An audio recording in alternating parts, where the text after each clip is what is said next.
कहा जाता है कि स्त्री को पहचानना आसान नहीं होता है। एक आदर्श स्त्री वही है जो घर को हमेशा जोड़ कर रखती है, जबकि एक आदर्श पुरुष हमेशा अपनी पत्नी को साथ में लेकर चलती है। शास्त्रों में ऐसा माना गया है कि जो स्त्री या पुरुष ऐसा नहीं करते हैं और लालच में स्वार्थी हो जाते हैं, उनका उनके परिवार का बर्बाद होना निश्चित है। चाणक्य नीति के अनुसार औरत को कोई समझ नहीं सकता। भारत में स्त्री को देवी का दर्जा दिया गया है, लेकिन यह देवी के साथ समाज द्वारा समय समय पर दुर्व्यवहार होता रहता है। प्रकृति ने स्त्री के भीतर कोमलता और ममता का गुण भरपूर मात्रा में दिया है, लेकिन कुछ गिनी चुनी स्त्री की वजह से समाज में उन पे कलंक लगा दिए है। कुछ महिला का चरित्र इतना खराब होता है कि उनसे दूर रहना आपके लिए अच्छा होगा। चाणक्य के अनुसार चरित्रहीन महिलाएं दिल और जुबान का तालमेल नहीं बना पाती है। इनके मन में कुछ और चल रहा होता है और इनकी जुबान पे कुछ और चल रहा होता है।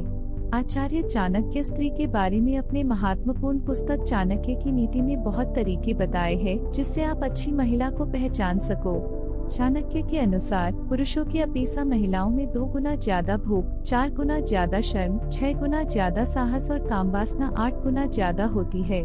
आचार्य चाणक्य के अनुसार बेवकूफी करना, छल कपट का सहारा लेना, झूठ बोलना, चालाक होना, क्रूर रहना आदि कुछ महिलाओं के प्राकृतिक दोष है।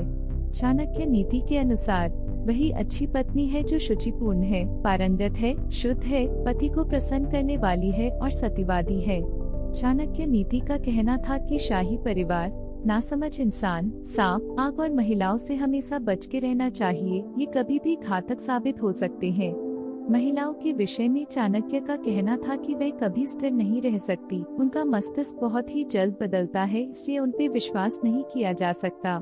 आचार्य चाणक्य कहते हैं, जिस व्यक्ति के पास धर्म और दया नहीं है उसे दूर करो।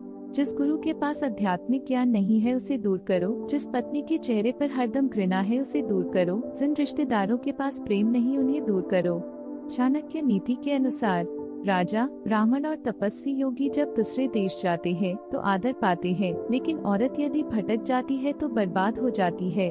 चाणक्य कहते हैं, जब आदमी में शक्ति नहीं रह जाती वह साधु हो जाता है। जिसके पास दौलत नहीं होती वह ब्रह्मचारी बन जाता है, रुद्र भगवान का भक्त हो जाता है। जब औरत बूढ़ी होती है तो पति के प्रति समर्पित हो जाती है। चाणक्य के अनुसार जो स्त्री अपने पति की सम्मति के बिना व्रत रखती है और उपवास करती है, वह उसकी आयु घटाती है और खुद नरक में जाती है। चाणक्य कहते हैं, स्त्री दान देकर, उपवास रखकर और पवित्र जल का पान करके पावन नहीं हो सकती। वह पति के चरणों को धोने से और ऐसे जल का पान करने से शुद्ध होती है। चाणक्य कहते हैं, टुंडी फल खाने से आदमी की समझ खो जाती है, वचमूल खिलाने से लौट आती है, औरत के कारण आदमी की शक्ति खो जाती है, दूध से वापस आती है।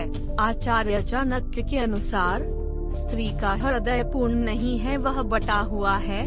जब वह एक आदमी से बात करती है तो दूसरे की ओर वासना से देखती है और मन में तीसरे को चाहती है।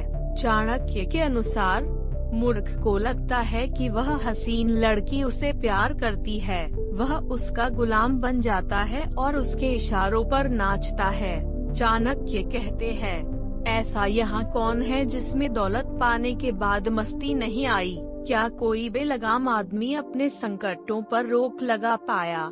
इस दुनिया में किस आदमी को औरत ने कब्जे में नहीं किया? किसके ऊपर राजा की हरदम मेहरबानी रही? किसके ऊपर समय के प्रकोप नहीं हुए? किस भिखारी को यहाँ शोहरत मिली? किस आदमी ने दुष्ट के दुर्गुण पाकर सुख को प्राप्त किया? चाणक्य के अनुसार जो अपनी दौलत, पकवान और औरतें भोग कर संतुष्ट नहीं हुए, ऐसे बहुत लोग पहले मर चुके हैं, अभी भी मर रहे हैं और भविष्य में भी मरेंगे।